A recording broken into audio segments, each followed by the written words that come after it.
Há um evento desportivo global há apenas 5 dias do pontapé inicial, e a organização que o gere já está mergulhada em escândalo, intimações, um erro de bilhética que distribuiu lugares gratuitos e num coro crescente de vozes a dizer ao mundo que simplesmente se afaste do país que alberga a maioria dos jogos. E, no entanto, ao percorrer todo esse caos, uma das nações co-anfitriãs encontra-se numa posição que nunca antecipou totalmente, não apenas como participante, mas como beneficiária de tudo o que corre mal para o seu vizinho. Essa nação é o Canadá. E o que se desenrola à volta da Copa do Mundo FIFA de 2026 revela algo importante, não só sobre o futebol, mas sobre como o poder, a política e a legislação de proteção ao consumidor estão a remodelar um dos maiores eventos desportivos da história da humanidade. Comecemos pelo núcleo do escândalo, porque os números por si só são impressionantes. Para a Copa do Mundo de 2026, a FIFA abandonou os limites de preço para os jogos realizados nos Estados Unidos e no Canadá, uma decisão que os responsáveis defenderam, alegando que as restrições de preço simplesmente levariam os compradores a plataformas de terceiros como a StubHub. Essa decisão política disfarçada de lógica de mercado acabou por acender um pavio muito longo. As consequências foram tão graves que a Procuradora-Geral de Nova York, Letitia James, e a Procuradora-Geral de Nova Jersey, Jennifer Davenport, emitiram intimações formais à FIFA como parte de uma investigação conjunta sobre as práticas de bilhética da organização. A investigação foca-se, em particular, nos jogos no MetLife Stadium, em East Rutherford, Nova Jersey, onde 8 partidas, incluindo a final, estão programadas para ser disputadas. As procuradoras-gerais acusaram a FIFA de criar o que chamaram de um labirinto de confusão, escassez falsa e preços absurdamente altos. Essa frase não é o tipo de linguagem que surge de um comunicado de imprensa elaborado por equipas jurídicas cautelosas à procura de uma solução silenciosa. É a linguagem de um confronto político. A pressão legal que se acumula em torno da FIFA nos Estados Unidos não é uma queixa de consumo de nicho. É uma investigação a nível estatal apoiada pelo poder de intimação de 2 das mais influentes procuradoras-gerais do país. A investigação vai mais fundo do que o choque de preços. As autoridades também analisaram alegações de que a FIFA alterou os mapas de assentos durante a venda, deslocando os adeptos que pagaram por categorias premium para locais menos desejáveis do que os anunciados no momento da compra. O Departamento de Proteção ao Consumidor e ao Trabalhador da cidade de Nova York juntou-se à investigação, com o seu comissário a chamar as alegações de práticas descaradamente enganosas, algo que o seu gabinete levaria muito a sério. Segundo os investigadores, a tarifação dinâmica permitiu à FIFA aumentar os preços em cerca de 90 das 104 partidas, numa média de 34% entre diferentes fases de venda. Tudo enquanto afirmava publicamente que a procura avassaladora estava quase a esgotar a oferta. A espiral de preços no coração desta investigação não aconteceu silenciosamente. As principais organizações de adeptos do futebol exigiram que a FIFA interrompesse imediatamente a venda de bilhetes, alertando que preços que se aproximavam de $9.000 para lugares premium na final bloqueariam efetivamente os verdadeiros adeptos do torneio. A Football Supporters Europe, que descreveu a tarifação como extorsiva, fez este apelo depois de associações nacionais começarem a circular listas de preços que mostravam custos até 7 vezes superiores aos que os adeptos pagaram na Copa do Mundo de 2022 no Catar, 7 vezes mais. Não se trata de um prêmio modesto justificado por um mercado anfitrião mais caro. É uma decisão estrutural de tratar o evento mais sagrado do futebol global como uma mercadoria de luxo e não como um espetáculo público. A explicação da própria FIFA, repetida pelo seu presidente Gianni Infantino, foi surpreendentemente simples. Estavam simplesmente a adaptar-se ao mercado norte-americano. Adaptar-se ao mercado como se os adeptos da Alemanha, Senegal, Irão e Colômbia, pessoas que seguem as suas selecções nacionais há décadas, tivessem de recalibrar as expectativas de rendimento antes de embarcar num voo para Nova Jersey. Para contexto, os lugares ao preço de face na final da Copa do Mundo de 2022 no Catar variavam entre cerca de $200 e pouco mais de $1.600. Para a final de 2026 em Nova Jersey, A faixa de preço de face vai de aproximadamente $2.000 a mais de $6.300. Esse é o preço oficial antes de qualquer plataforma de revenda entrar em cena. A FIFA respondeu à pressão pública lançando bilhetes a $60 para um número extremamente pequeno de lugares escondidos nos cantos superiores dos estádios. Foi um gesto mais pensado para a óptica do que para o acesso. A mecânica de como os bilhetes foram vendidos acrescentou a sua própria camada de opacidade. Mesmo durante as janelas de venda de última hora, a FIFA lançou bilhetes para vários jogos em intervalos irregulares enquanto incitava os adeptos a agir agora, o que significa que alguém a iniciar sessão num determinado dia não tinha forma fiável de saber se os bilhetes oferecidos eram os últimos disponíveis ou se mais apareceriam mais tarde a preços mais baixos. Essa arquitetura de incerteza não é acidental, é uma escolha de design.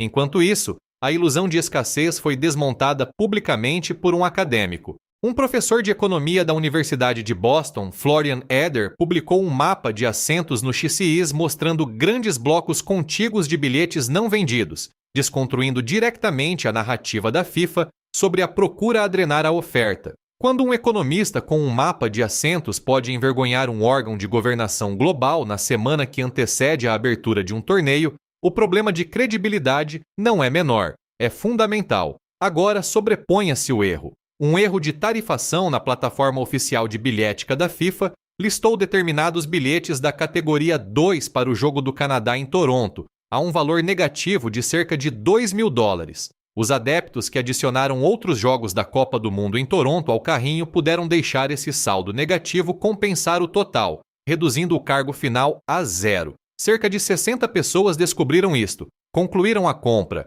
receberam e-mails de confirmação e acreditaram razoavelmente ter conseguido um negócio.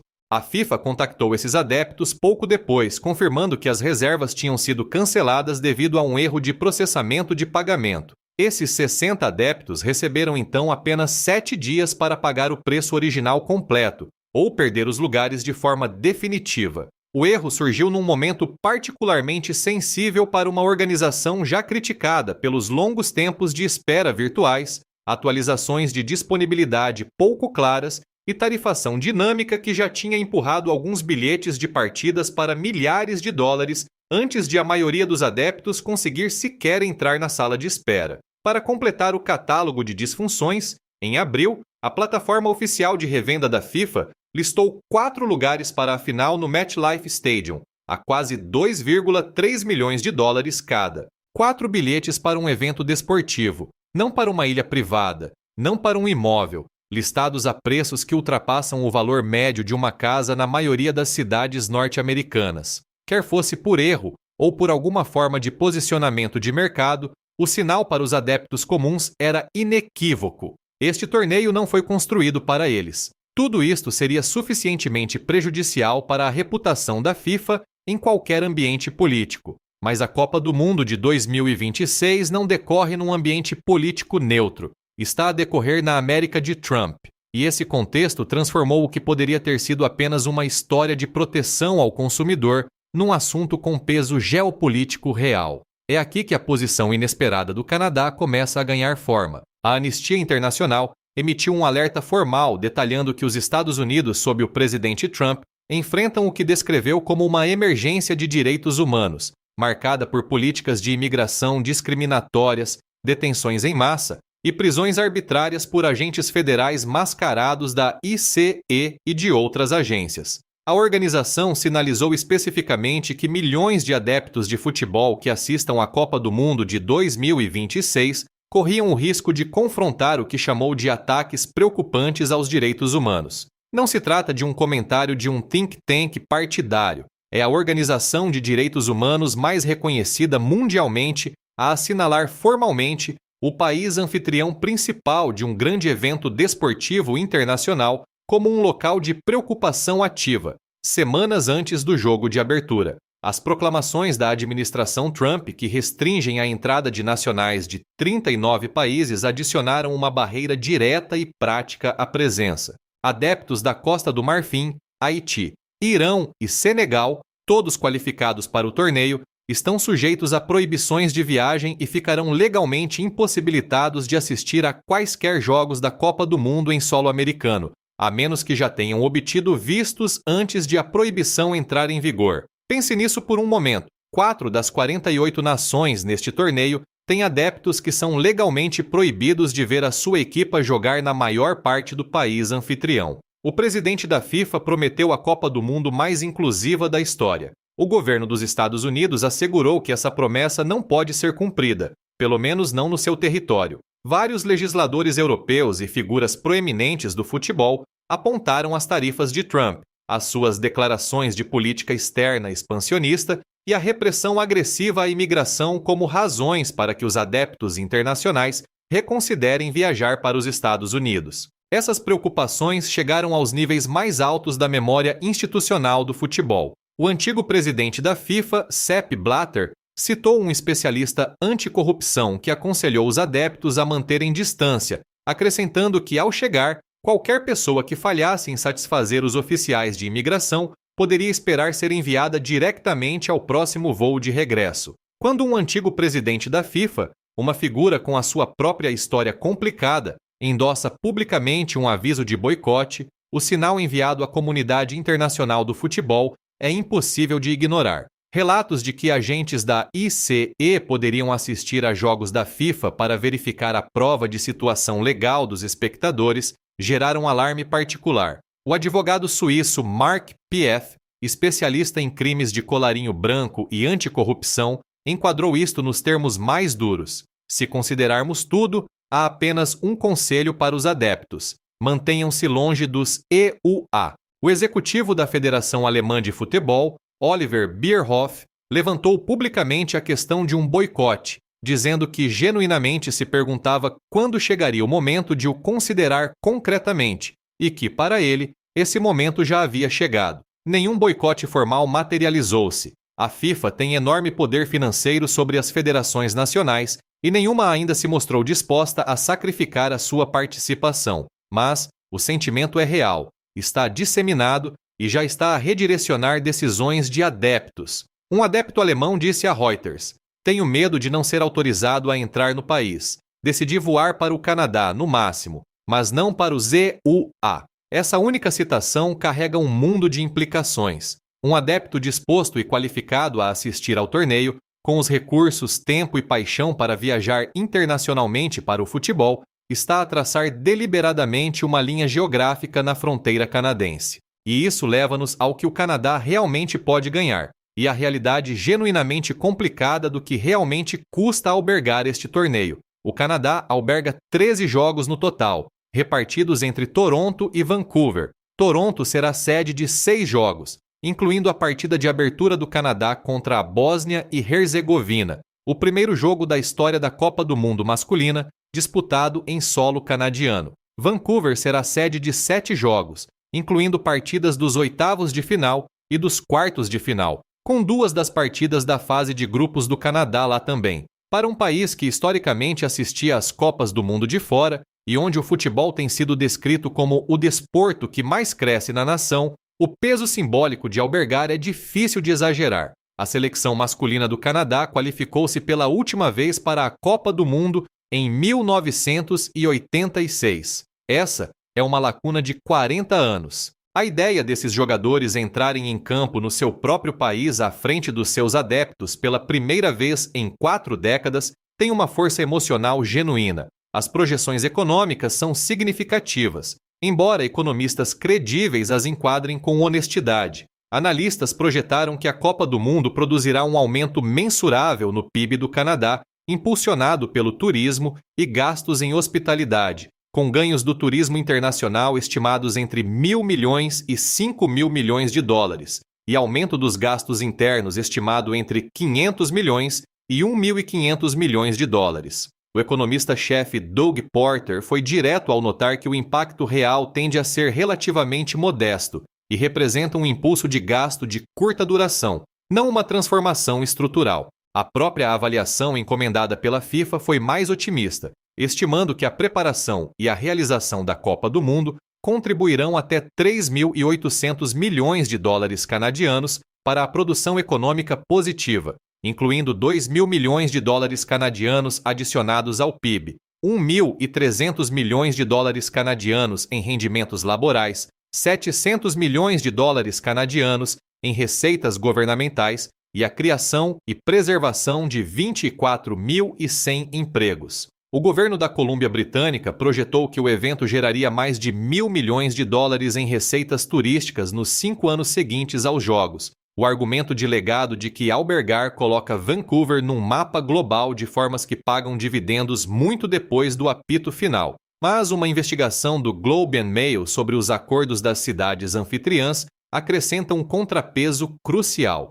Os contratos que todas as cidades anfitriãs tiveram de assinar revelam como este torneio consegue ser fabulosamente lucrativo e notavelmente de baixo risco para a FIFA. Os direitos de transmissão, patrocínios e a maior parte da receita de hospitalidade regressam a Zurique. Os governos absorvem a maior parte do custo prático e do risco financeiro. As receitas projetadas para a Copa do Mundo masculina de 2026 ultrapassam 13 mil milhões de dólares, mas as cidades anfitriãs não partilham significativamente essa receita. Em vez disso, assumem os custos de upgrades de estádios, operações de segurança, zonas de adeptos, adaptações de transportes e renovação de espaços públicos. O oficial do orçamento do parlamento canadiano confirmou que o Canadá gastará pouco mais de 1.000 milhões de dólares no total para albergar a Copa do Mundo, com contribuições de todos os níveis de governo e uma parte federal prevista para atingir 473 mil milhões de dólares.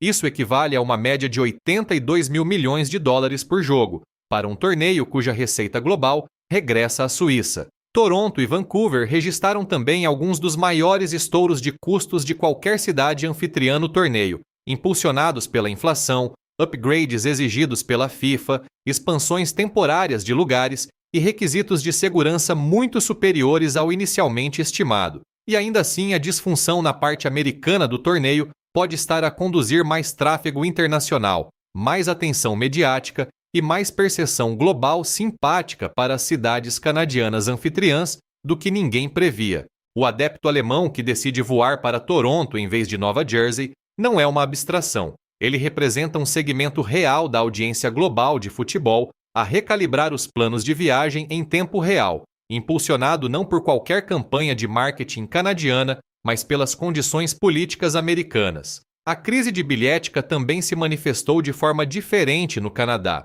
A resposta legislativa de Ontário foi incomumente direta. A lei de Ontário proíbe indivíduos e plataformas de revender bilhetes de eventos acima do seu preço de face original. Depois de esse limite de preço entrar em vigor, o mercado de revenda da FIFA para os bilhetes da Copa do Mundo em Toronto foi retirado da plataforma totalmente. Este é precisamente o tipo de intervenção de proteção ao consumidor que a FIFA tem resistido noutros mercados, e Ontário forçou-a a aceitar ao tornar a não conformidade uma questão jurídica formal. Em 10 de junho, 2 dias antes da primeira partida da Copa do Mundo em Toronto, a penalidade administrativa máxima para a revenda ilegal de bilhetes em Ontário é de 25 mil dólares para infratores reincidentes. O Premier Doug Ford declarou claramente: "Não tenho problema com as empresas a obter lucro. Tenho um problema com monopólios e com quem explora o cidadão médio que não pode levar os filhos ao jogo."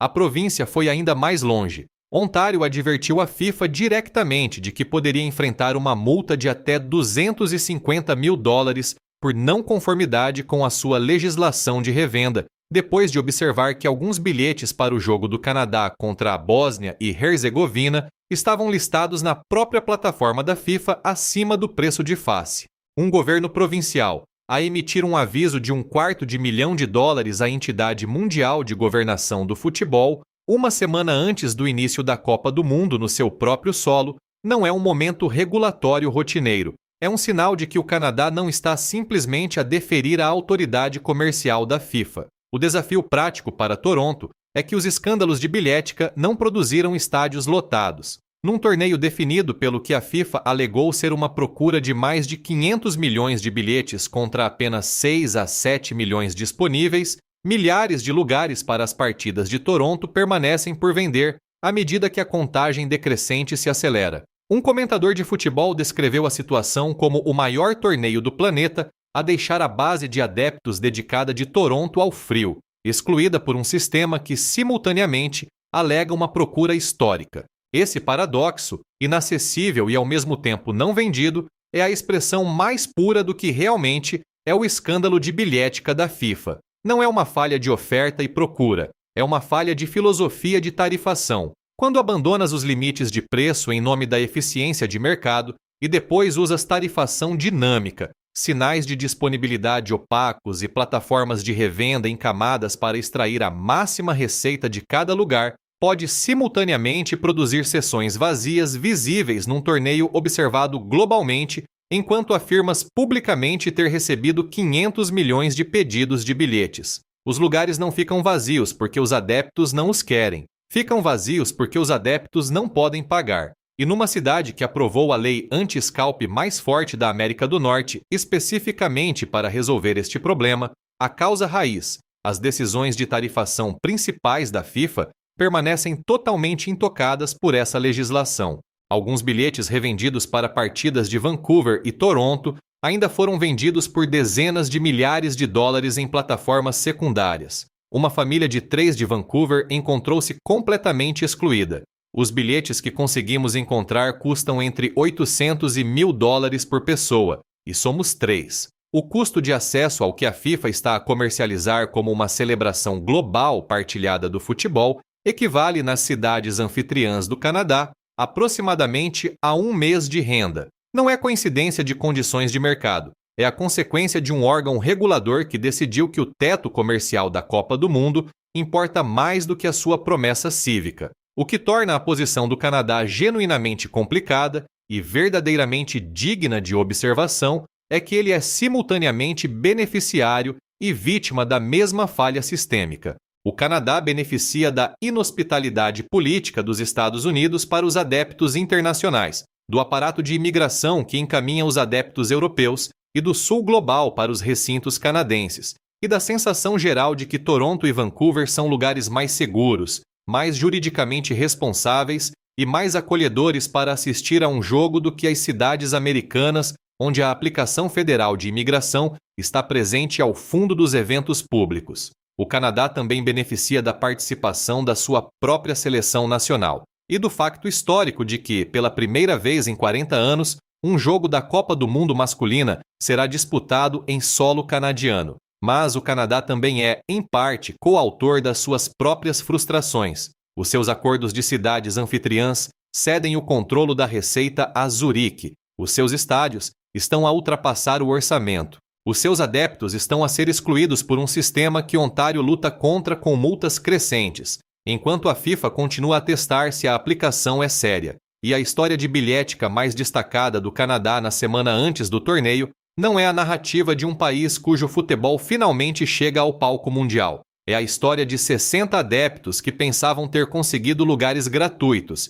e que agora recebem ultimatos de pagamento de 7 dias. E, no entanto, o mundo está a chegar. As câmaras estão a chegar. 48 nações estão a chegar. Num torneio onde o país anfitrião principal deu à comunidade internacional 100 razões para estar inquieta, o Canadá teve simplesmente de ser o seu eu normal, governado de forma fiável, de Estado de Direito. E neste momento político particular, isso acaba por ser uma vantagem competitiva que ninguém planeou especificamente. A lição mais profunda aqui não é realmente sobre futebol, é sobre o que acontece quando um órgão regulador global com enorme poder comercial opera dentro de um ambiente político que remove as salvaguardas habituais da previsibilidade diplomática. A FIFA construiu a sua infraestrutura de 2026 assumindo que os Estados Unidos seriam o que sempre foram, um grande, aberto, comercialmente agressivo, mas fundamentalmente acolhedor anfitrião. Essa suposição já não é válida, e a FIFA não tem um plano de contingência para um mundo onde o seu principal país anfitrião está a emitir proibições de viagem a adeptos de 4 das suas próprias selecções qualificadas, onde antigos presidentes da FIFA aconselham publicamente as pessoas a manterem-se afastadas, onde procuradores gerais estaduais emitem intimações e onde a própria plataforma de bilhética da FIFA falhou ao oferecer lugares gratuitos a partidas de Toronto e depois exigiu o pagamento 5 dias antes do pontapé inicial. O Canadá não criou esta situação, mas o Canadá está posicionado para resistir a ela. E, na estranha geometria de 2026, isso é o que significa ganhar o jackpot numa Copa do Mundo que ainda nem começou.